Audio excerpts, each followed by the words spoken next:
Hey, how's it going? I'm Dan, and welcome back to Double Back for Ammo and my review of Spider-Man 2, a PlayStation 5 exclusive developed by Insomiac Games.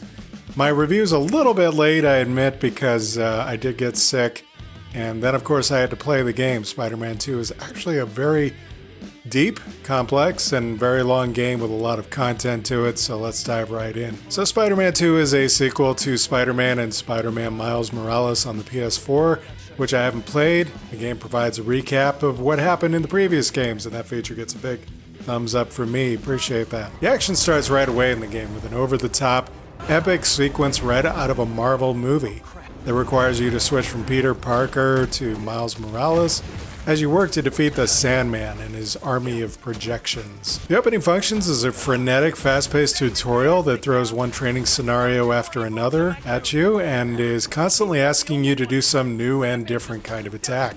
As an older gamer, I'm more fond of the slower tutorials that kind of teach you something and give you time to mentally retain what you've learned, but that's just me. At the end of the Sandman segment, you find a crystallized chunk of the Sandman's memory that provides a clue as to why he attacked the city, and this becomes a mission type that you'll encounter more of as you traverse New York City. After the multi-stage Sandman fight, you have to launch a couple of drones so that citizens can report crimes to the Spider-Men, both Peter Parker and Miles Morales. This unlocks the mission-based structure that dominates the rest of the game. And then you are turned loose on a very gorgeous, very faithfully recreated New York City. I played in performance mode, targeting 60 frames per second with simplified graphics, and it still looks great. As you web sling around the city, crimes will be reported and new missions will pop up, and you can follow location markers both on your map and in the environment to reach them. The city is broken up into neighborhoods, and solving enough crimes and other missions eventually unlocks the fast travel feature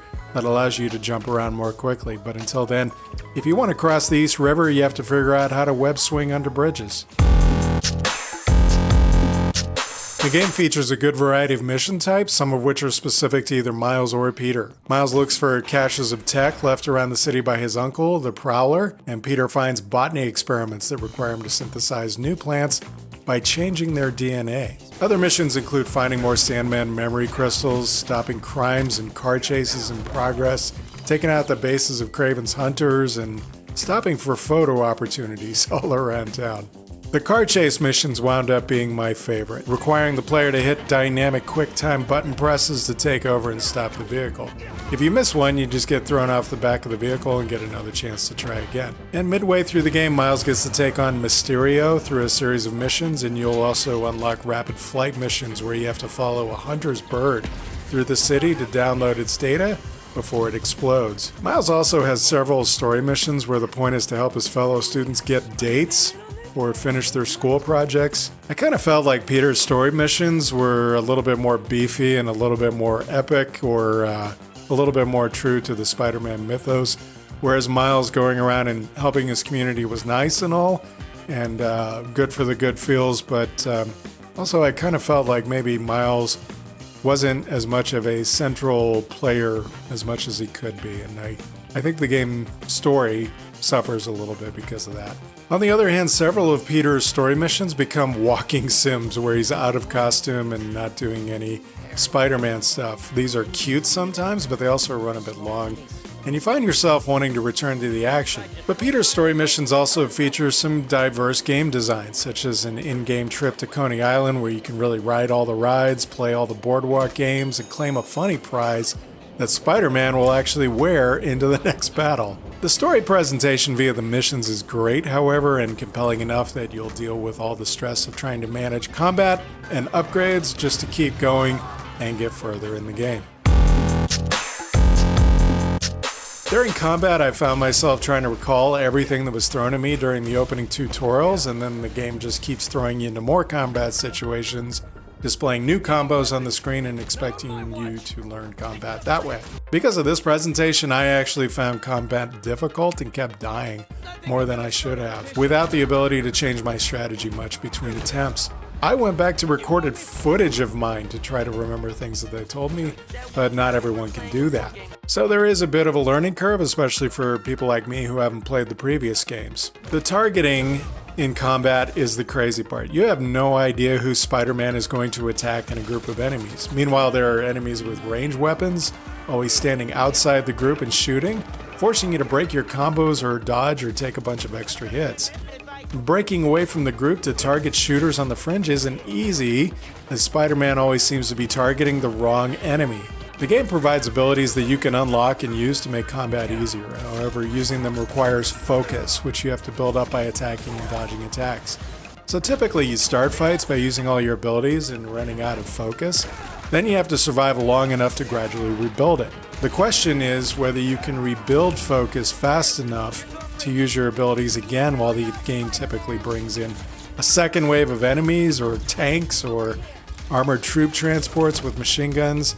The suit tech upgrades help with this, but they didn't become available for me until at least about 4 hours into the game.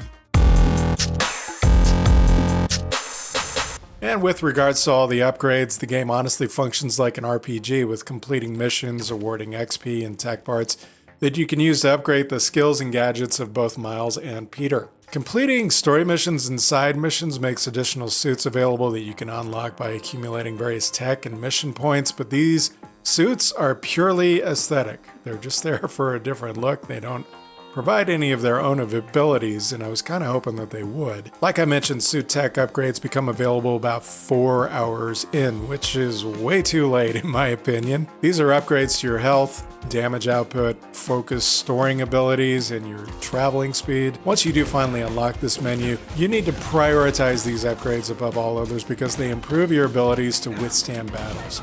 Some of these unlock additional uses of focus or abilities, such as healing. Gadgets can be unlocked and upgraded, including the web shooters, which is also crucial to easier combat. These abilities are mainly used by holding the R1 button and pressing one of the face buttons, and they have the ability to pull enemies off the ground and into the air, concussion grenades, and other gadgets to aid in fighting large groups. The skill trees allow you to expand the abilities of one or both Spider-Men at the same time, making their motions more fluid and adding more movesets to your inventory, and also making the game easier. You'll get 1 or more skill points per story mission completed, and sometimes for side missions too.